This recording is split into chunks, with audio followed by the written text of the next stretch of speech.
Yaxın günlərdə regiona dəhşətli şaxtaların daxil olacağı bildirilir. Türkiyə sinoptiklərinin məlumatına görə 25 yanvardan sonra və fevral ayı bütövlükdə Sibir üzərindən gələcək güclü, uzunmüddətli soyuq hava şəraiti ilə müşayiət ediləcək. Hətta uzun illərdir qara həsrət qalan bölgələrdə belə qar yağacağı ehtimal edilir.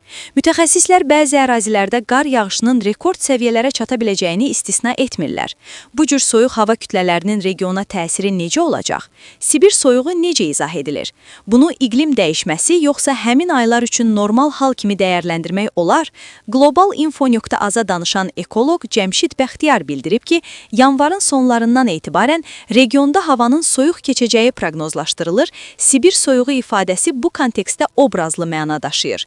Belə ki, Sibir bölgəsində iqlim daha sərt xarakter daşıyır, temperatur bəzən -30, -40, hətta -50 dərəcə Selsiyə qədər aşağı düşür.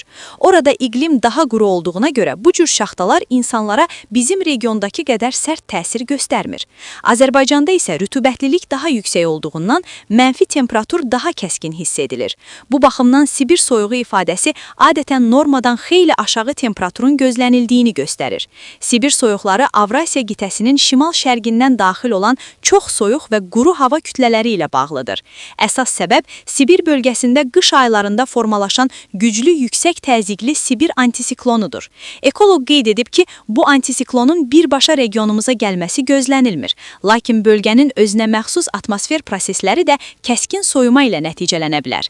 Belə soyuq hava kütlələrinin təsiri temperaturun kəskin enməsi, bəzi ərazilərdə güclü şaxtaların müşahidə olunması ilə müşayiət oluna bilər.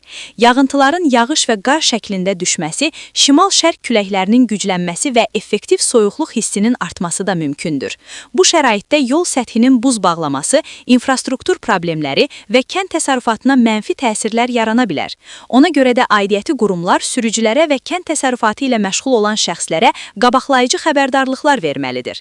Ekspert əlavə edib ki, Azərbaycanda bu tip soyuq hava kütlələrinin təsiri meteoroloji baxımdan nadir hadisə deyil. Xüsusilə dağlıq ərazilərdə qış aylarında belə şərait mütəmadi müşahidə edilir.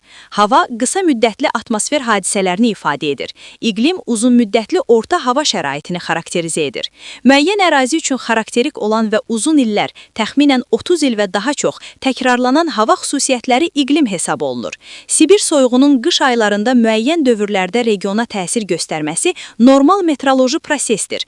Qış mövsümündə şimaldan soyuq hava kütlələrinin Avrasiya qitəsinə daxil olması tez-tez müşahidə edilir. Ancaq bu hadisələrin tezliyi və intensivliyi iqlim dəyişikliyindən təsirlənə bilər.